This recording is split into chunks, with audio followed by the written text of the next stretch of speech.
As a listener of the Standard Age podcast, you may have heard me thank today's guest at the end of every episode. Jensen Reed not only co-wrote the theme track to this show, he was one of the first people I met when I moved to Los Angeles. Coincidentally, we both moved to California within weeks of one another from the same town of Cary, North Carolina. It's truly hard to believe it's been nearly 14 years.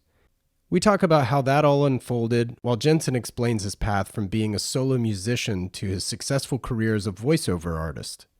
Though both professions involve microphones, the bridge that connected the two happened to be the sport of tennis.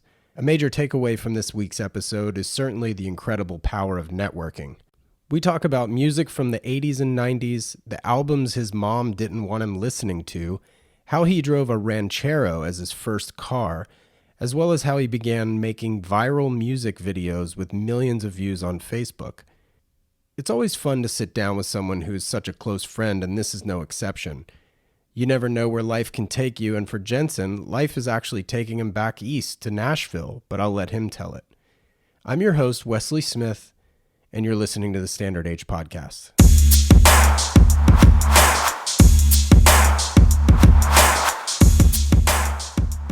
Today's guest is actually a very, very dear friend of mine, Jensen Reed. Welcome to the Standard Age podcast. Thanks, man. Glad to be here. Yeah, we have a cool story. Where were you born? I was born in Oxford, Ohio. Ohio? Yeah, jumped around a little bit. My dad was a college football coach for 25 years, so he was the head coach at Miami of Ohio when I was born. Then he went to NC State. And then to Michigan, so I moved there. And then once he got out of coaching, my parents loved North Carolina so much that we moved back there. How old were you when you moved to Michigan? I was, I guess, like second grade. Oh, so you remember Michigan well then? Yes, I was there until I moved right before high school. So it was a move that was traumatic for me because I had a friend group going into high school. Cool, you know.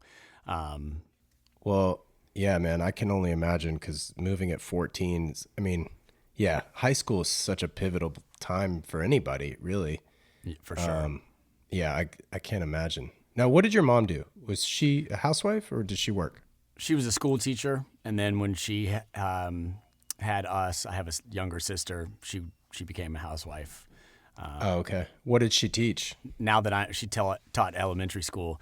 Now that I'm a parent in my own right, I marvel at what she was able to do because my dad being a coach, especially at a place like Michigan, any big time place, we didn't see him very much at all. There was like one night a week was family night, and even in the off season he would be recruiting. So my mom, I got a 2-year-old, and it's a handful for my wife and me. And my mom did it pretty much all on her own.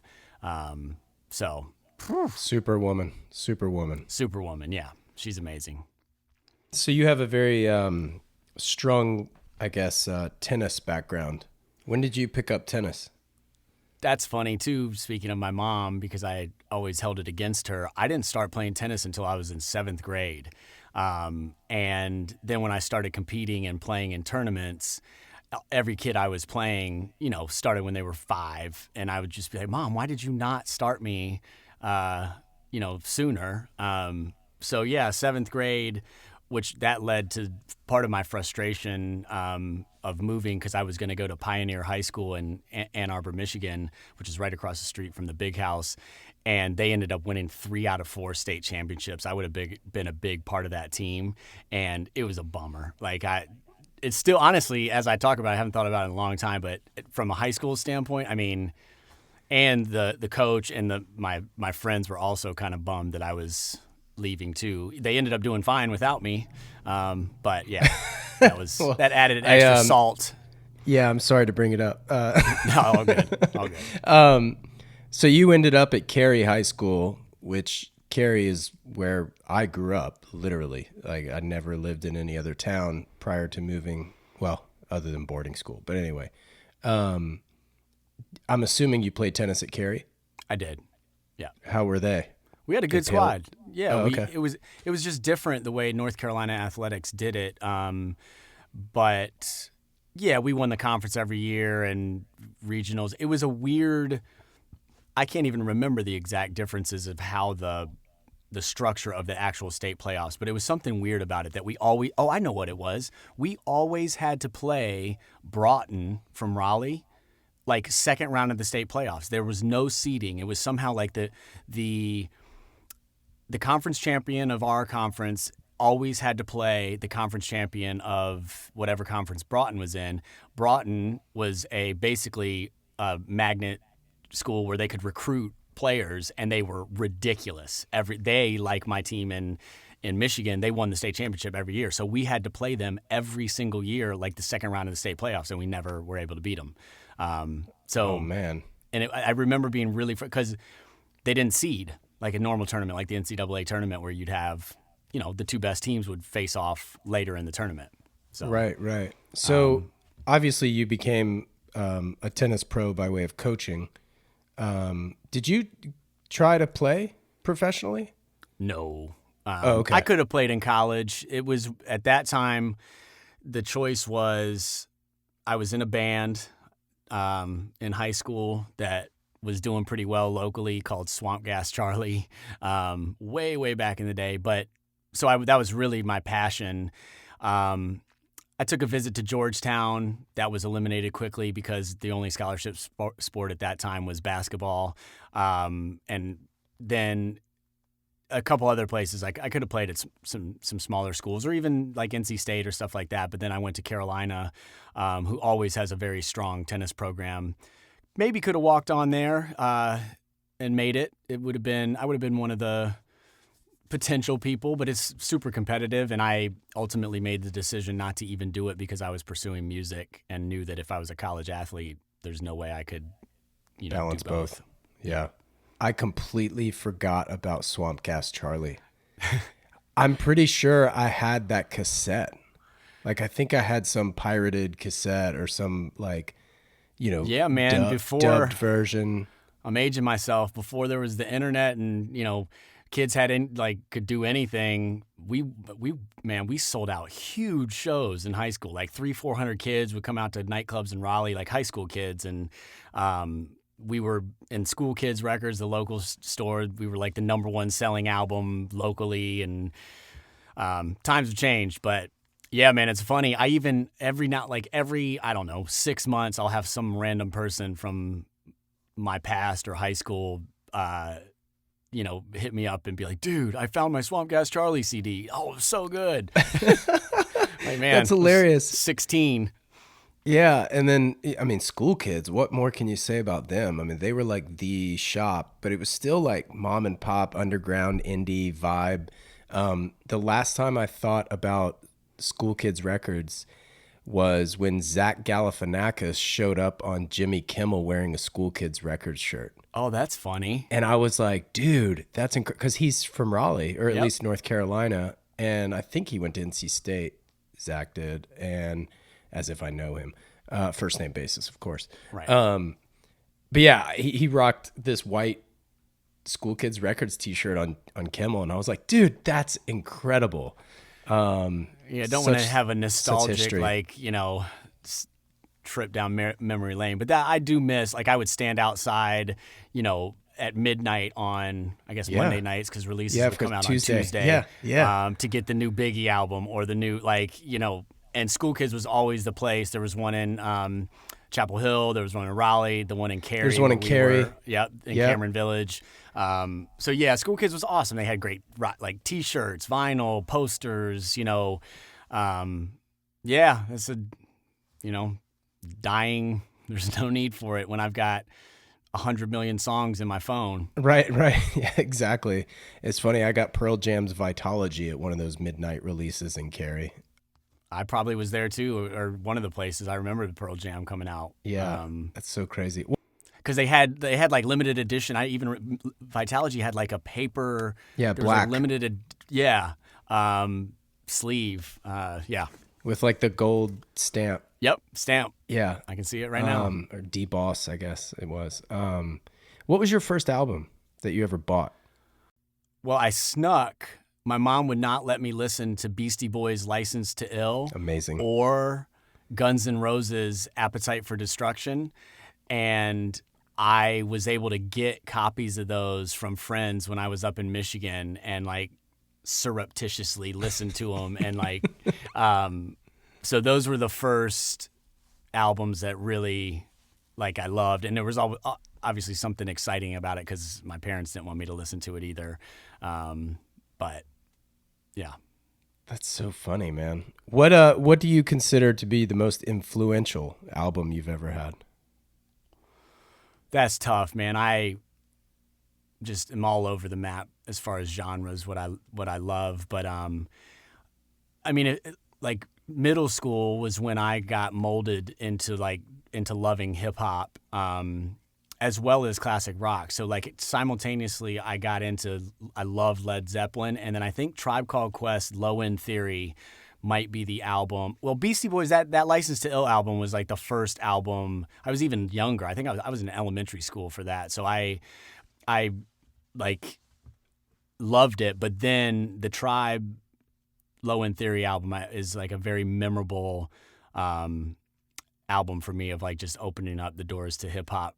And then also Led Zeppelin 4 were kind of the two hip hop and rock that I remember clearly. The only time I would ever consider myself lucky to have an older brother was based around music, because he was like listening to stuff far earlier than I would, because he's 4 years older. So, I mean, he had the Beastie Boys album. He was, Bon Jovi and all the. I had that too. Slippery When Wet. Oh was yeah, another one. yeah. All the hair band stuff too. Yep, Poison, Motley Crue. Yeah. My mom was not a fan of those. No, either. no. My mom never knew. What was your first car? My car history is pretty funny, man. So my dad always wanted us to drive a big car because of safety. I mean, if you're in a car accident, it's going to be safer. Well, my grandpa had a 1977 Ford Ranchero, which is basically a bigger version of an El Camino. It's like a car truck. Yeah. Do you know it? Do you know a Ford Ranchero? I know exactly what that is. Yes. You know what that is? Yes. Yeah. So it has like a V, might even be a V10. I mean, it's a massive engine.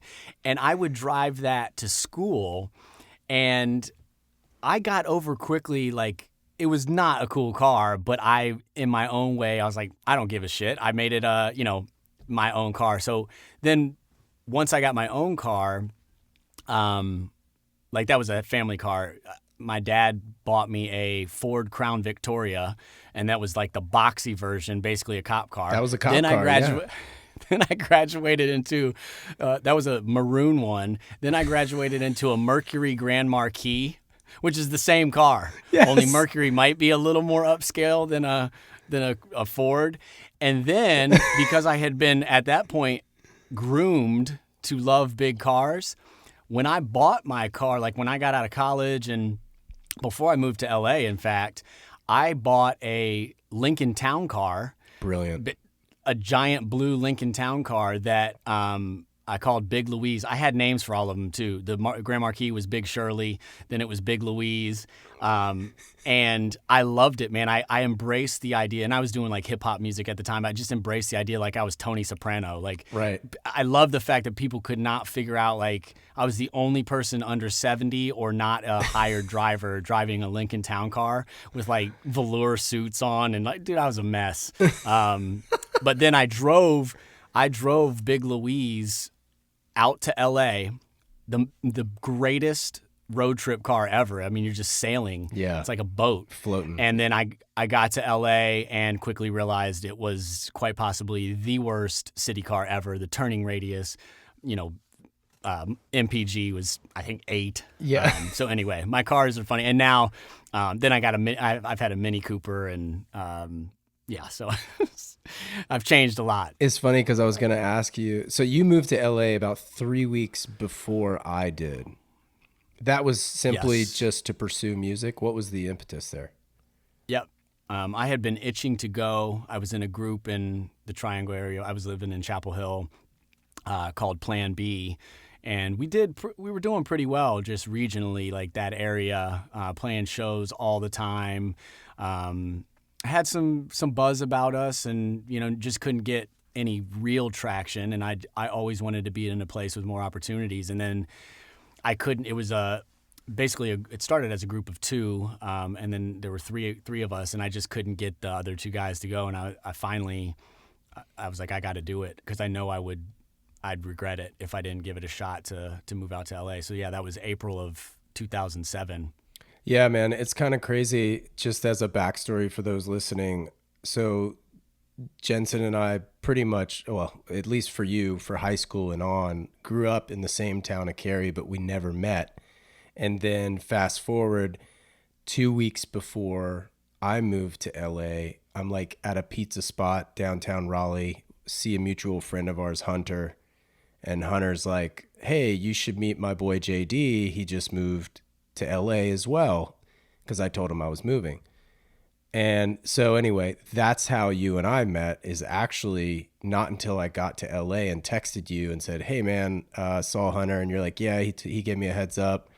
So then we quickly became fast friends, but not until 2007, not until Los Angeles, not until, both of us were in California, which is kind of crazy, small world type status. But I was going to ask you, what do you remember most about murdering out your Ford Escape?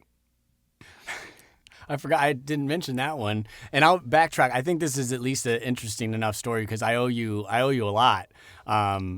So yes, I think you had been here like a week, we decided to meet up. Yeah. And found out that we had a bunch of like mutual friends, kids that you grew up with, that ended up being my best friends still this day, that at Carolina, which is so weird. Yeah.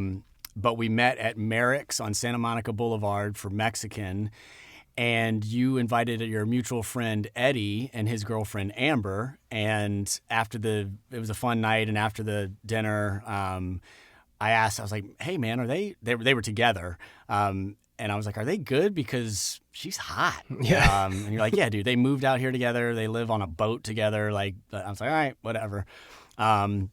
And yeah, so then we became fast friends, and it was awesome. And then fast forward 2 years later, you also organized a Laker playoff watch party at Happy Endings, which was arguably my least favorite bar in all of Hollywood. Agreed. Just dirty as hell. But a good place to watch sports. And in walked Amber, unbeknownst to me, after not seeing her for 2 years. And she was single. And long story short, she was into me, which I was like, holy shit, I forgot to eat because I was just talking to her and so excited. I got hammered.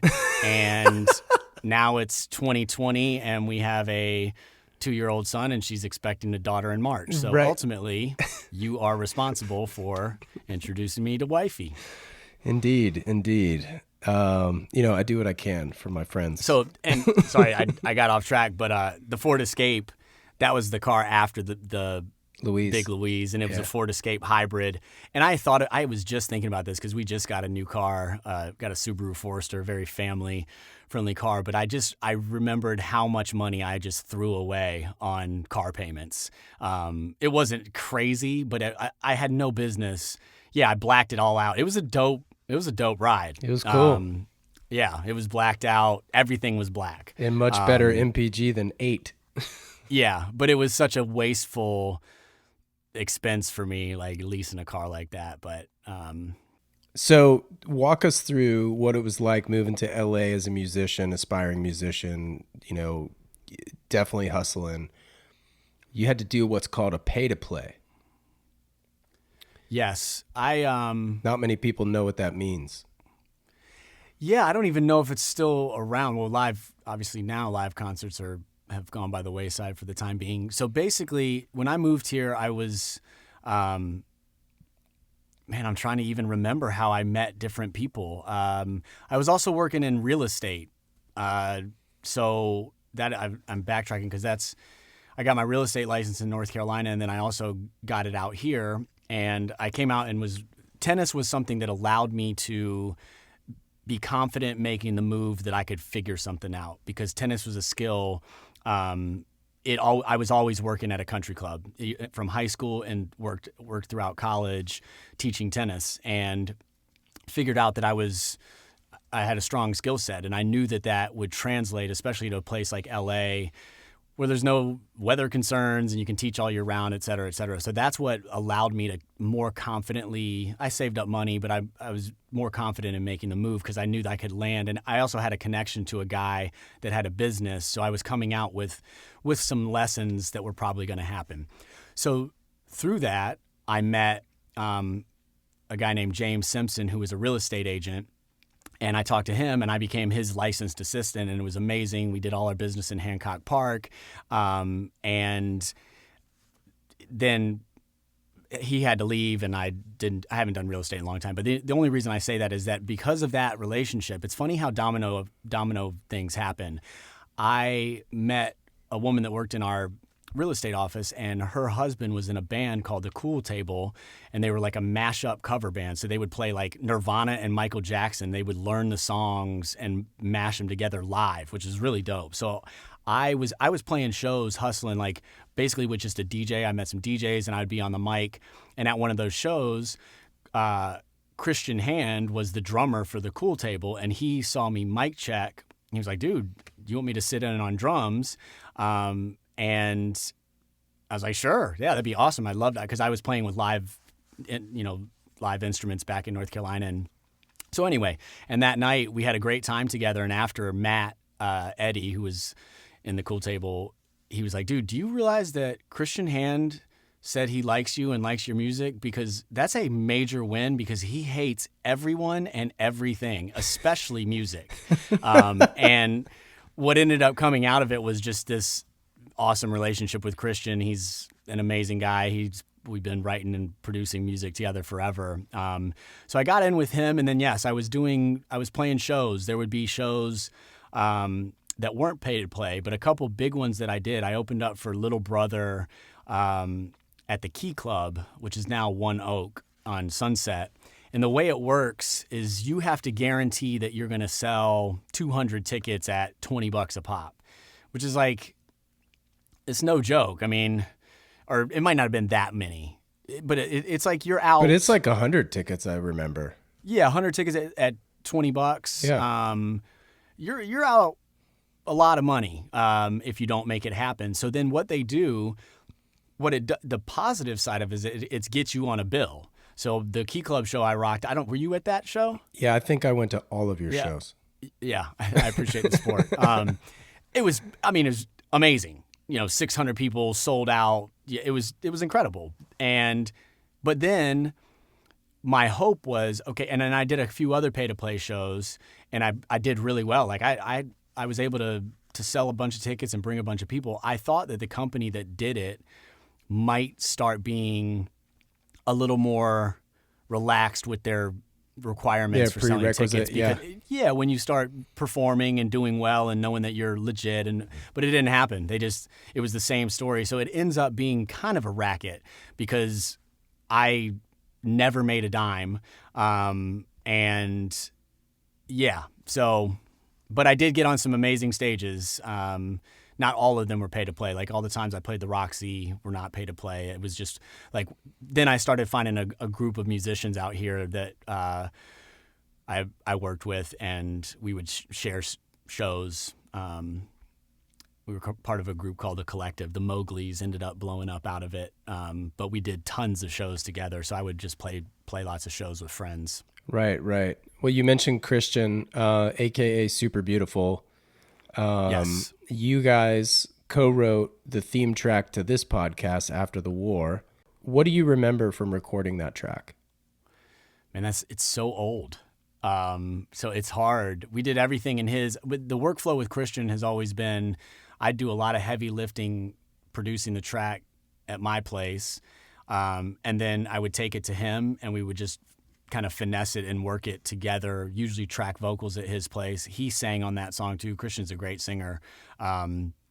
So yeah, he's still he's in an apartment in Brighton, Hollywood, with a whole studio set up. And we did everything at his place. And what were you using at home? Like what Like what technology were you using at the time?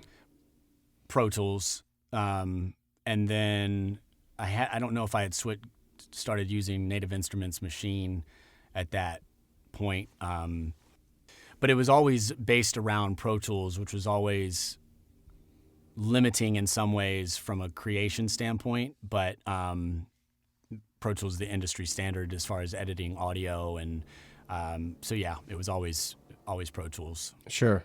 What's the hardest part about writing a song for you? The music or the lyric? Lyrics. So which comes first? The music then? My workflow is always music first, and then writing to the track, like that it gives a feeling. I'm currently working with 2 collaborators. It's really my focus now. The artist thing, like I did it for a long time, and kind of for the reason I just said, like playing live was one of the most fun things that I did, and I excelled at it, and it was a lot of fun. It just was unsustainable. I would lose money because, not to mention these pay-to-play shows, I was playing with a live band at that point then. Christian was drums, Michael Vince, who was in the Mowgli's, he was guitar, my boy Dirty Hollywood was playing percussion and guitar, and I'd pay all of them to play with me as well as rehearsal at Swing House, and it just wasn't sustainable. So and then I guess I'm kind of jumping around, but then coming out of that, well, I probably should answer your question just specifically about, lyrics for me, man, it's super challenging. And I'm still trying to get better at it. And I just know that collaboration is the most important thing, especially in songwriting, in a lot of fields, but songwriting, man, any song you hear on the radio, there's likely 6 writers on it. But I've got a couple guys that I've been working with we're really creating some cool stuff, and the lyrics it's always the sticky point of trying to figure out, okay, story, man, point of view, does it all make sense? Does the average listener even care? You know, you talk about like Nashville style writing, country writing is so descriptive and so much storytelling. But then you listen to big pop songs now, and there's a lot of lyrics that are pretty trash, man. Yeah, they are. Yeah. Doesn't even matter. It's the beat is hot, catchy chorus. So crafting lyrics for sure is the hardest part.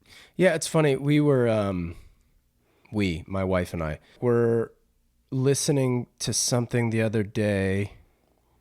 I think it was the show Song Exploder. Have you seen that on Netflix yet? Oh, they got a Netflix show? Yeah. Oh, because I've been listening to that podcast for years. Oh, okay. Well, yeah, they're on Netflix. Which is cool. So, that's awesome. So we were watching Song Exploder the other night, and for some reason, we just got in the conversation of lyrics, just as a generality. And I just always, me personally, for some reason, I've always just imagined lyrics more or less always being true or something, like autobiographical, you know what I mean? Or at least as a listener, maybe I just had hope in the back of my mind that this was a true story or that I could relate to it, even if it were sad. But then through that show, when you're talking collaboration, it's really interesting, like how many of these quote unquote stories being told through lyric is quite literally just manufactured. And there's like nothing true, nothing. And then all of a sudden it means something.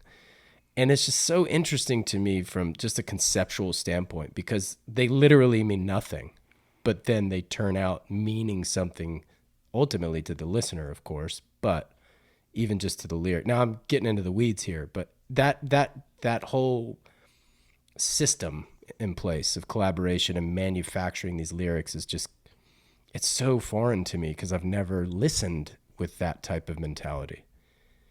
Yeah, I think it probably varies from artist to artist greatly. I too had to let go of that a bit, feeling like everything I talked about had to be like true to me. Because if you think about somebody writing a fictional novel, that's what my wife said.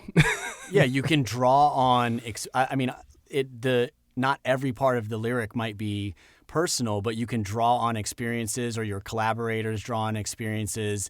And ultimately, the thing with lyrics, it's just got to be universal and generally verses are more descriptive. You want to put the listener there. Show, don't tell is something you often hear in lyric writing in the verses. And then boom, chorus, more broad, general, a sentiment that everybody can relate to. That's all about, yeah, I mean, like crafting it, which early on, like these songs you're talking about, like After the War and, songs I was doing early in my career, I kind of just wrote whatever. I didn't know much about song structure. I learned a lot from Christian with like arrangement, but I didn't spend so much time about it. I think there's a happy medium because now I find myself, I've studied songwriting for a bunch of years, took a bunch of classes and lyric, there is something to be said for overthinking things, I think, but it's also like, I always tell like the average listener, even though they might not pay attention directly to the lyrics, I still think if the song is well crafted, it hits them in a different way, even if they don't know it. It's subconsciously. Like even if it's subconsciously, because it carries more weight. It carries more like meaning, even if it's some dumb club song, not dumb, but you know what I mean? Just some song that is not supposed to have meaning. If it's got like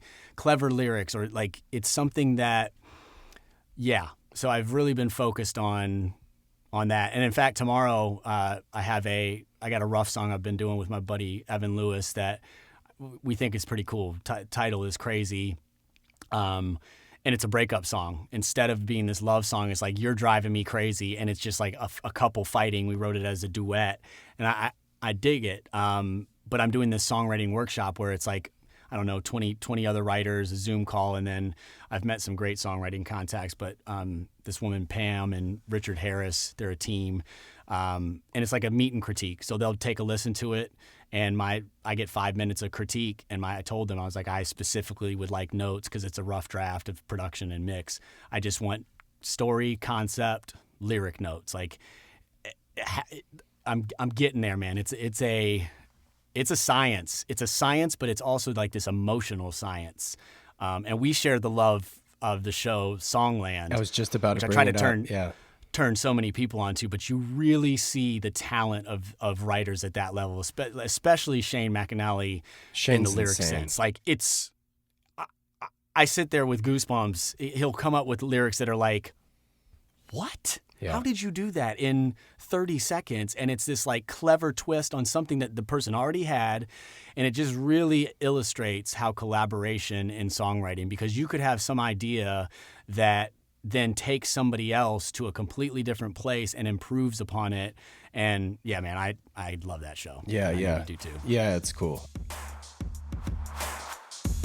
I'd like to take a minute to thank you for listening to the Standard Age podcast. It's certainly been a lot of fun sharing each guest's story, even during the craziest of times over the last year.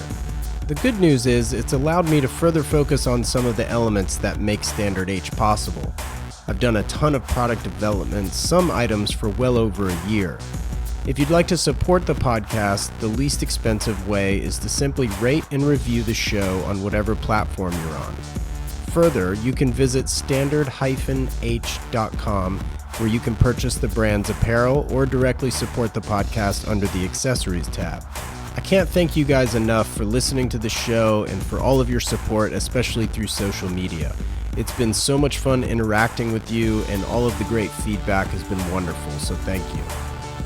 So many of you are into watches, whether you are just starting to collect them or if you're already in deep in discussing the extensive finishing of the movements. In fact, my most listened to episodes have been watch-related. For those of you interested in independent watch companies, Passion Fine Jewelry in Solana Beach, California might just have what you're looking for. Previous listeners may be familiar with owner Tim Jackson from episode 1 of the Standard Age podcast. He and his team are certainly a wealth of information while offering incredible customer service. Tim and his team are quite literally made up of family and friends, so I'm confident you'll feel very much a part of their community even if it's your first visit. Of course, if California is out of reach, definitely visit passionfinejewelry.com for more information, or visit Tim's blog, Independent in Time, for a deeper watch dive. Now let's get back to the show. You used to write a lot in minor keys, which I've always enjoyed. I know you gravitated to that. Why do you think that is? Why did you gravitate to minor keys? I love dark music, man. I'm not a dark guy. Right. I got it outwardly, like everybody. I got some You got some skeletons. I got some, not necessarily skeletons, just stuff that I struggle with. But I love just like, especially from the hip hop point of view, just grimy, like dirty hip hop beats, like DMX, like angry, like right. So I just always like beats that hit hard. And funny enough, my approach now as I make beats is I basically do either a dark hip hop beat or an upbeat type pop that's usually in a major key. Because I found that I do both. Those are kind of like the two lanes. And I'm not going to be the person rapping over the dark beats now. Like I'm not, this brooding hip hop artist with a kid, and it's not me. But the actual crafting of the beat, I still love making like dark, dissonant beats. Right. So what are some of the markers that you use, at least, and maybe in the industry potentially, that I don't know about, for basically throwing in the towel? Like, this is just not working. Like, when do you know something doesn't work? Huh. That's a good question. I think, and I've gotten a new process recently. I think that the key with that is figuring out that quickly or early on in the process. So I did this music production course this year that has been game changing for me. It's this guy, Mike Monday, who lives in Australia, but he's got this whole system. It's based on Trello, which I didn't know, this task management that is amazing to have all your songs listed out in different stages. And so the creation part of it, he calls splurging, and it's basically set a timer for 30 minutes and vomit ideas, and with no concern about quality, so that you're just getting it out onto the paper if you're writing, or if you're doing music, you're just throwing it out there. You're making something to have an opinion about at a later time. And this was really a game changer for me. This happened this year because what it does, and then wait a week. So this is super important. Don't listen to what you did for a week.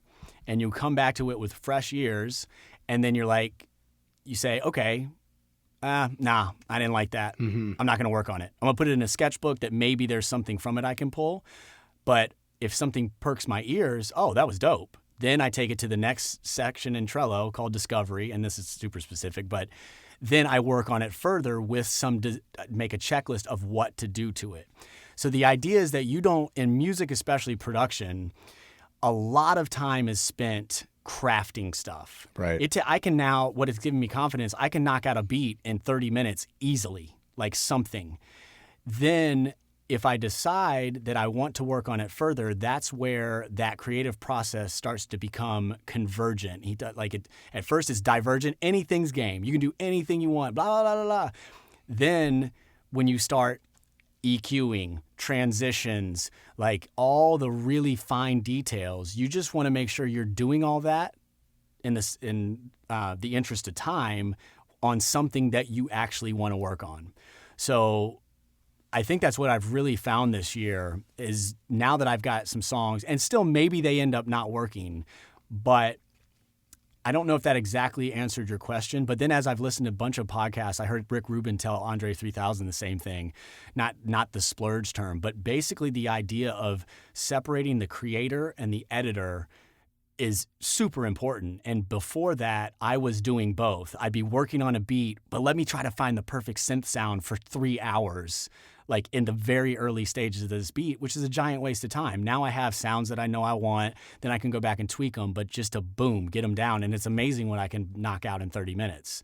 Yeah, I think that's important, taking a step back. I mean, I think anything in a creative space, because anytime you've created something super quickly, it could be genius, and you might come back and be like, I need to change nothing. But being able to step back and revisit, to your point, does give you a more or less a clean slate to view it on, or hear it in your case. Yes, for sure. And he does talk about it.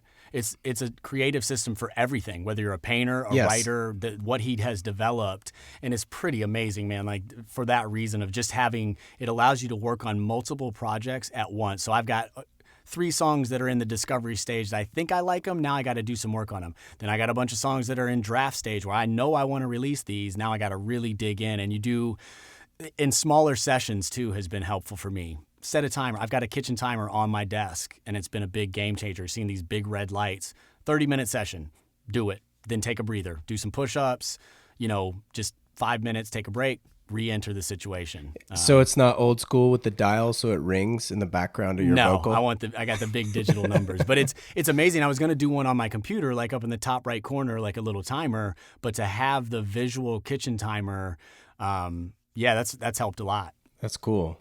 So you have millions of views on YouTube for a few parody songs that you've written. Can we talk about those back to the 90s and I think back to the 80s? Yeah, man. You've done these decade-centric songs that are kind of prolific. Thanks. I'll have to backtrack a bit. So early on here, I heard about voiceover and thought I might have a shot at it. And you were there. You were playing tennis with me at that time, and I was, I remember talking to you about it, just because of having been in studios or whatever. So fast forward, I met some amazing people in voiceover that introduced me to the right people, and I got an amazing agent, and VO has done great. At my agent, DPN, we had booth directors before COVID where you would go in and read auditions, and one of the booth directors said, "Hey man, we got another client named Ben Giroux who he wants to do a funny song and video about like a hip hop song about being short." Ben's like, he's a short guy and he's just the dictionary definition of a working actor, just one of the most talented dudes I've ever met. But he's been on lots of Nickelodeon shows and Disney, and he's played jockeys and elves every year at fucking Christmas. He hates it. So the idea was so he came to me and he was like, yeah, I want to make, basically Dave at DPM put us together, and Ben and I wrote this song called Little Dude Anthem, where I was his regular size cohort. And it was the first one we did. We both had big teams. I had done a bunch of music videos, had some amazing video guys, DPs, and Ben has been in the film and TV world forever. Great director. So anyway, it was just this melding of contacts and talents, and we had a blast doing Little Dude Anthem. It got a few million views on Facebook and did okay. It was super specific, but it was funny. It really was legitimately funny. He does Nigel Lithgow's plays every year, so we had access to So You Think You Can Dance dancers. Like the talent was big time. Yeah, it's ridiculous. We had a lot of fun, and then Ben's idea, he was like, man, it seems like we're both kind of nostalgic. We should do a video about the 90s. And so we started to conceptualize it, basically like a video and a song and video that would pay homage to everything that was great about the 90s. And, Christian Hand said, if you want to really make this cool, you should put multiple genres of the 90s into one track. And when he said that, I was like, oh man, that's sick. Added challenge, like production wise, right? But that's what we did. So the first, back to the 90s, we did first. Like the verses are hip hop, the choruses were boy bands. We parodied Backstreet Boys in an airport hangar. I Want It That Way video. I had a chin strap and a fedora like AJ. We had a Nirvana grunge bridge section. We had a R&B section. And dude, it went insanely viral with $0 spent and zero marketing. Now it went crazy on Facebook. And sadly, before they did any sort of monetization, YouTube's a different animal. I've had friends that are like YouTube influencers, and even everything's gone down for them, but they really reward consistency. Like every Tuesday, I'm going to unbox an item, or I'm going to do right. That's what their algorithm rewards. Not to mention, kids are on there, and our videos are nostalgic, although it's cool to talk about the 90s as kids too. But anyway, man, we got 25 million views in 3 days on Facebook. It was like right, so it's this more whirlwind. Facebook. Yeah. It was Facebook. It was this whirlwind organic, like 100% organic success that was crazy, man. The Backstreet Boys loved the video. We had a bunch of celebrities, loved the video. So then that just fed to the viral part of it. But the Backstreet Boys invited us out to Vegas to be VIPs at their show at Vegas. It was, I'm not a huge Backstreet Boys fan, but I've never been. It was at the Hard Rock, or Planet Hollywood. I think 8,000 seat arena. I have never been around more screaming women in my entire life. In their mid-30s? Dude, the amount of attractive mid-30s women at this show was insane. Like, Amber came with me. My wife came with me. Nick Carter ended up singing right to her. Like, they had these pedestals. We had good seats. But, dude, it was like, I mean, deafening. Yeah. Back to the 90s, man, it was just so much fun. It was a huge production. We knocked it out in 3 days, and then we spent the next 2 years, that was 2017, we spent the next 2 years working on Back to the 80s, which came out last summer. Didn't go nuts. I mean, I think it's got 3 or 4 million views on Facebook. I think things have changed a lot. Algorithms, privacy, all that stuff has changed. But we really think that it's better than the first one, even if it doesn't have the crazy views, because over 200 people worked on the video.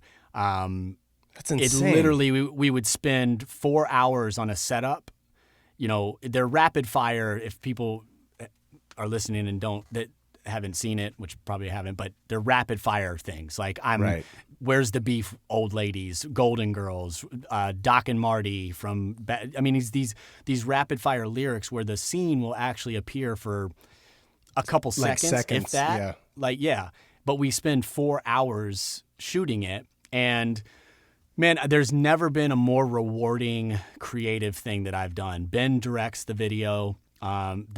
I'm right there, like, next to him, I guess, as the creative producer.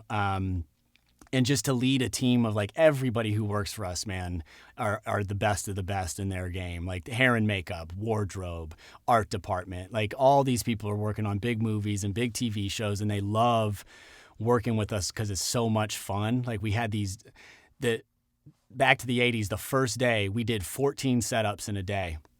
And it ended up being like a 13-hour day. And the last one was Scarface, where we both got dressed up like Al Pacino in a tux at the end scene with the grenade launcher. And I was juggling 8 balls of Coke and, like, Coke everywhere, fake Coke. Right. And just like, it was just insanity. And when we got done, the entire crew and cast was in tears laughing after a 13-hour day. The grips, the guys doing lighting, like, all the people who usually are like, get me the fuck out of here. Like, shooting stuff, being on set is a very long, grinding it's arduous thing. Yeah. Yeah. So anyway, man, it's just it's been rewarding. Ben and Jensen is what we go by. But the Back to the 90s, we charted on Billboard. It was a lot of fun, man. Our end game with it, we'll see what happens. We're never doing another video like that again unless it's somebody else's dime. Fortunately for me and for Ben, voiceover for me, and then Ben's acting career and voiceover has allowed us to pay for it. But they were very expensive videos to make, and the goal for us was ad agencies, brands hiring us in our Rolodex of just amazing talent at every level. You don't have to do anything. Hire Ben and Jensen, and they'll shoot and make, write, just do everything for them. Some funny musical thing. You're like the wedding planner of video making. Like, you just take care just of stress free. Just take care of it. So, that's cool. It's a lot of fun, man. That's been my musical pursuits after I stopped kind of doing the solo artist thing, and it was nice. It's good times. Well, let's talk about voiceover real quick, because you are currently sitting in a voiceover booth inside of your house. Yes. Which just looks so pro. It's ridiculous. It's sick. What? It's awesome. What? So walk us through the voiceover thing. So you took a couple classes, right? And then I guess you just start booking gigs through DPN, or like, how did that work? Yeah. So I through tennis. The other advantage of tennis has always been a way to meet great people. Sometimes affluent, successful people play tennis, but Michael Dorn, I used to play with him, and you played with him, who from Star Trek fame is Commander Worf. I'm not a Star Trek fan, but Michael's the nicest guy. Awesome dudes ever. Yeah. He's an amazing guy. So he's the one that told me to go take some classes at this place called Kalmanson. And just long story short, I met the right people. Like, it was a domino effect. My coach at Kalmanson, I did well. My instincts were right. I picked it up quickly. I could built some confidence quickly. My coach there, Malik Berger, introduced me to this guy, Jeff Howell, who's a big director and producer, to do a demo. I went in to Jeff, had a session with him. He's like, hey man, save your money. A demo is like $3,500. Let me make a phone call. All you need is real world experience. He's best friends with Jeff Danis, who is the D in DPN and one of the biggest voiceover agents really in history. Used to run the ICM VO department until he bought them out and went out on his own. Oh, wow. And I went into the office of DPN, read some copy, basically as an audition to be repped by them, and got the opportunity. And I didn't book a job for 14 months and was in my head, are they going to drop me? And I would check in from time to time, and they'd always be like, you sound great. Just keep doing it. It's literally like throwing shit at the wall and seeing what sticks. I mean, it's a numbers game through and through. And it was really, I looked at it almost like a baseball farm team where they have for me, like, they didn't have any risk in giving me opportunity if they heard some talent, because they just gave me copy and I would read it. And then, man, I'm so fortunate to have found it, because it's just been life-changing to give me some real sense of income now that I have a family. I mean, music is so challenging. Aside from throughout the years when I was doing solo stuff, I had some nice film and TV syncs.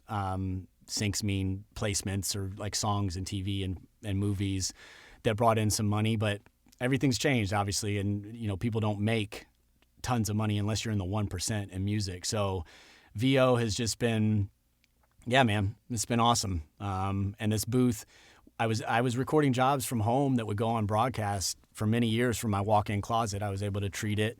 It's doable for sure. And then last year, I was in a position to make some upgrades and investments in my setup and studio. And I got this. It's a Studio Bricks booth, and it's awesome. They build them. They make them in Spain, but it's somewhat modular where you can take it apart. It's still a job, but it's going to be like you can take it apart.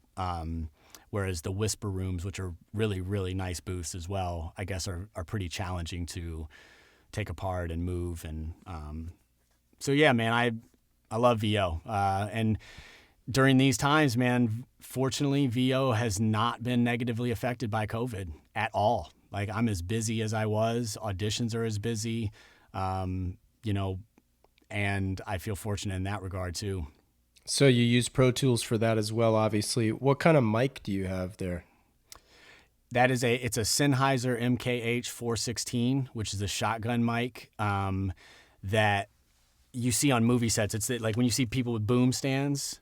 I don't have the windscreen on it because you don't need the windscreen when you're inside, but it's the same mic. So it's a really rugged, durable mic, but it started as a set mic, and then it just became ubiquitous in VO studios. I was using a Shure SM7B for many years for music and for VO, and it's a great mic too, but the Sennheiser, what it does is captures the lower end of my register much better. And it's an amazing mic. Usually in VO studios, you're going to see, they almost always have Sennheisers, and then also Neumann's TLM 103s, just a couple Neumanns that I just like the Sennheiser better, the way it sounds with my voice.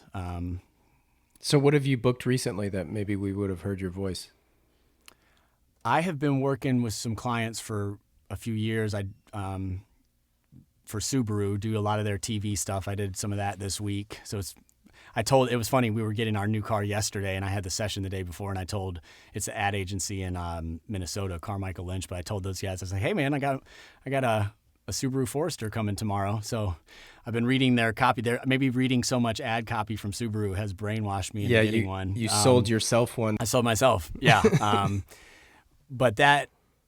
They've been a long-time client. I also do promo work for TBS for the show, The Misery Index, which just came back this week. So the few weeks leading up to it, I was recording a bunch of promos for TBS. And then this was a fun booking last week, a new one. I worked some Big Ten Network promo jobs. And early in our conversation, my dad coached football at Michigan he coached in the 70s and then also in the 80s and 90s. So I'm a big Michigan Wolverine football fan. So it was really cool. Their Big Ten Network, it has been BTN, but they're rebranding to be the number 1G network, which is how the Big Ten's logo is. So they're doing this whole rebranding thing, and I'm voicing the rebrand campaign, and it was fun because it's like it was like this kind of edgy read, all about sports, and I'm the biggest sports fan in the world. So it was a fun gig. That's cool, man. Hopefully there'll be more of it. That's the thing with these jobs, even if it's a one or two spot thing, to be able to make a really good, and this goes for every business, but to be professional, to knock it out for them, to be efficient, to be to just handle everything professionally, especially in the creative fields, people remember that. And I've found not only do I feel like I put that forth, and then some of that is repeat business, but also my collaborators. When I find good people, I stick with them. Yeah, latch onto them. Yeah, because you get into a workflow. So I'm cautiously optimistic that maybe I'll be doing some more Big Ten Network promo stuff, because that was a fun one, just the sports angle. And so that was recent stuff. Incredible, man. That's awesome. Congrats on that for sure. Thanks. You've mentioned you're married. You mentioned the 2-year-old, little Braxton. You've mentioned Big Braxton. Big Braxton now. Yeah, and then we have a daughter on the way, but that's not the only exciting news. You're moving to Nashville. We are. So what brought that on? Closer to family, obviously. Yes. Obviously, this year has changed a lot of things for a lot of people. Once Braxton's been born, my parents are in the Raleigh area. Amber's family lives in Charlotte. Everything changes with kids, and we haven't seen my mom since last December. So it's just been really, really hard. So the pull to go back east has been there. We thought I visited Nashville a few years ago, and then I was like, yeah, nah, because I love Southern California, man. I absolutely love it out here. Yeah, love it less now in LA, LA specifically. It just being quarantined with a 2-year-old, and you can't go anywhere. We live in a great neighborhood to walk around. I just had this increasing feeling, the predominant feeling that being closer to my mom was the most important thing. I just feel like I would have looked back on my life and regretted not giving her the opportunity to be closer to her grandchildren. Now, it's still going to be like an 8-hour drive, but that seems like worlds closer than what we are now. Sure. And so what has always prevented me with that, not only my love for Southern California, but as we've talked through this conversation a lot, just the hustle, man, of coming out here with nothing. I moved out here with my sister, so did nothing. She came from Manhattan, which you're also close to my sister. But right. To just build something, as you know about with Standard H, to build relationships. I always felt that if I left, I would lose that. I would lose being in an area that had the opportunities. Well, everything has changed. I don't do on-camera work, as far as commercial acting or acting and stuff. And I talked to my agents. I talked to the head of each department, commercial, promo, and animation, and they all said, go. They were like, get out. Doesn't matter at all where you are. You got your booth. Got my booth. And my skill set from music has always really helped voiceover, just the audio engineering part of it. But now more than ever, it's more valuable. But that was all I needed, man, to know that I still had their support and that literally nothing changes. Like I could be anywhere in the world and do what I do. And then I've been really hunkering down in the little amount of time that I do have, with a toddler around all the time, really working on the songwriting and production craft, and have a bunch of unfinished ideas, but a bunch of things that I'm excited about. And Nashville and LA are a wash when it comes to music opportunities. Right. They literally are the two songwriting capitals of the world. So that too gives me it seems to be a great fit. We actually fly out Saturday. Amber and I, her mom's coming out to watch Braxton. And we're just going to get the lay of the land. We're getting out, man. Baby's due in March. We got to be there by January 1st, get a short-term rental, get the lay of the land, figure out where we might want to buy. And that too, I had a friend of mine, another actor friend, Ravi Patel, is moving to Nashville, and he's a super successful actor, and he's kind of got the same thing. It's Zoom auditions, and but he threw out a number, I don't know if it's accurate, but it's almost like a 40% raise the moment that we hit Tennessee. So because of the cost of living, taxes, everything. Wow. So all those factors, man, for me to know that I can still continue my career and be in a place that offers excitement and opportunity, and then we're so much closer to home. It's an exciting trip. I'm going to miss you. And the thing is, we've learned we don't see anybody. Nobody sees anybody. Yeah. It's like, or you can at least function without seeing your friends all the time, or, so yeah, man. Yeah. We're excited. That's cool, man. I'm excited for you. When was the last time you played tennis? Amber's mom is a big tennis player. Really? And I didn't know that. Yes, she's in leagues. So she was out a few months, or like a month ago, and we went out and hit on the court. That was the first time since last December. I broke my toe. I got a really sweet dad injury story. Putting our son down to bed, I smashed my left big toe up against our bed frame, then walked on it for two months, teaching tennis on it. Ended up hairline fracture on one of the tiniest bones on the bottom of my foot, and I was in a walking boot for 3 months, getting healthy right as COVID started. And then Amber has just crushed. She's built a business, and tennis was just something that I just stopped doing, and I don't really miss it. I'll be honest. I miss playing. I used to, our buddy Ryan, when he lived here, we would go out and hit, once a week, which is a great workout and fun. But yeah, man. So not teaching it's been a either. while. Yeah. Yeah, I don't plan on teaching any tennis except to Braxton and the little girl for the foreseeable future. Right. There's things I miss about it. Lots of good people. I had that crew on Beverly Glen. Lots of good people, but yeah. Well, cool, man. Well, what advice would you give anybody looking to get into either voiceover? I mean, songwriting, you could just sit down with a pen and a pad and start there. But what kind of bits of advice would you give folks that are maybe interested in doing some of the things you've been doing?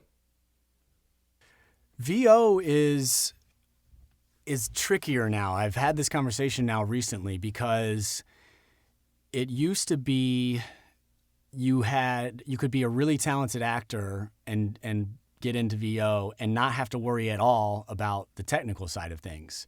The barrier of entry now is quite a bit tougher, because you have to know audio. You have to be able to set up a recording space. You have to be able to work with Pro Tools or some other software, GarageBand. It doesn't matter. So not to sound discouraging, but that is a prerequisite. Whereas before it wasn't. You would go into studios and so it doesn't matter. But I know there's some classes that Voice Print West, they're doing Zoom classes. And as far as VO specific is to take a class, because there's some technical parts about it that you want to know. and see if it's something that you would like. And then if it is, as far as the practice of it, got some great advice early on from one of my coaches to find magazines that you like.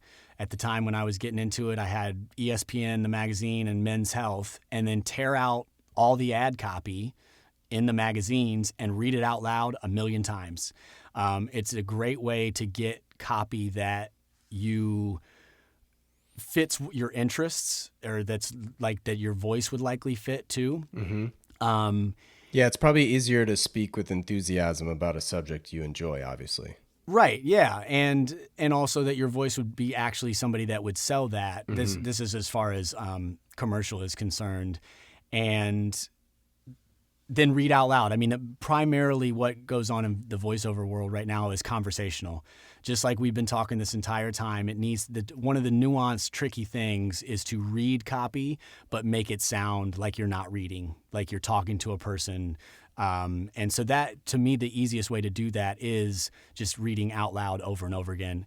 And then also listen. Like, I actually love commercial. I don't love them, but early on, I stopped fast forwarding through all the commercials, listening to promos, tonight on Fox, whatever, like just really listening to what is going on in the marketplace. Those would be the suggestions. I've sent a number of people, Jeff Howell, who I mentioned, who opened doors for me. That's kind of my path. There's been a few people that have had exact success with what I've told them to do. Go take a class. When you're done taking a class, tell me. I'll make an intro to Jeff Howell, and then go from there, because Jeff is somebody who, when you pay for an hour with him, expert direction, give you a real sense of what you need to work on, where your voice fits. But then the bonus side of things is he's been in it for 40 years or 30 years or whatever, and knows agents and, can open, just like every business, it's relationships. So right. Making a good impression on people. And I just always use Jeff as the gatekeeper. And just honestly, man, it's tough right now because agents are not very likely to take on new talent because of trust, because it's like, hey, we've got people that we know their setups, know them. There's just so many more variables now. Right. But there are also many sites like voices.com and Voice123 where you can submit for non-union work, and you don't need an agent. So right, cool. But and then yeah, songwriting, man. Just got to write a lot of songs. I remember hearing some depressing statistic, like the top Nashville, hit songwriters, 3% of what they write makes it to the radio or something. Like it's right. It's insane. So yeah, just volume, and just working and working and working and working and working. I'm still working, man. Voiceover, I've had some really nice success in VO, and music has been great, but it's always going to be my passion. I'm never, ever going to stop writing and making music. That's why, it's my lifeblood. When I feel productive in music and that I've got things that I'm creating, it just makes me a better person, makes me a better husband, makes me a better dad. I need it. It's weird. It just really sustains me. And before we get off, I would be remiss to not mention that to everybody that doesn't really go by. There's not a day that goes by that I don't rock my standard H hat for the last, I don't know when you first made them, but I literally I've been a walking billboard on my head, as you know, and I just absolutely love the brand, the logo, and everything. And most of the time, when I used to go out in the world, I would always text you, man, but almost every time when I would be out somewhere, somebody would be like, dude, that's a dope hat. Like, yeah, it's my man Wes's company, Standard H. Check them out, blah, blah, blah, blah, blah. So thanks, man. I have legitimate enthusiasm for your project, and I'm a huge supporter. Yeah, for sure, man. And it means obviously the world to me. We should probably get you a fresh hat before you go to Nashville. I'd love that the black on the stealth. I don't know the stealth. Yeah, stealth is dope. I got the original. It's that colorway there. Yeah, it's sick. I got the original one. Your original hat that you first made, I use that as my beach hat. If I know, I don't care what happens to it. Right. Then I got 2 clean ones. I got my clean black one and my clean navy one they're getting less and less clean with a toddler. But yeah, man, I'll take a stealth. Okay. If you don't mind. No, not at all, man. It's the least I could do for having you on the show. Anything else you want to promote? No, not really, man. I'm in a weird, I just am working on a lot of music, and it's far from being done, and because of this move, but I got a lot of good positive things cooking. I guess people who have no clue at all about me, which is probably everybody, if you go to jensenreed.com, all E's, you could check out those, the back to the 90s and back to the 80s videos, especially in a time like this, are worth 3.5 minutes of your time. They're pretty fun. Yeah, I'd agree. They're a lot of fun. So yeah, people could check me out there, and all my other music.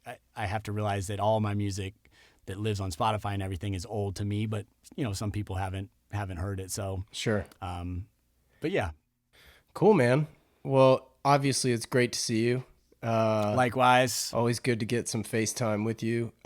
Please give my best to the missus and big man Brax. And yeah, we'll chat Tell soon. Terry we said hello. Will do, man. Thanks so much for taking the time. Absolutely, man. My pleasure. All right. It's such a great time getting to know even your closest friends on a deeper level, and Jensen was no different. As always, big thanks goes out to he and Super Beautiful for providing the theme track, as well as to Clear Audio for providing the noise-canceling headphones. The Standard Age podcast will return in 2 weeks' time for a guest I think many of you might just be familiar with. Stay tuned for that, and in the meantime, stay healthy and stay happy. Bye, everyone.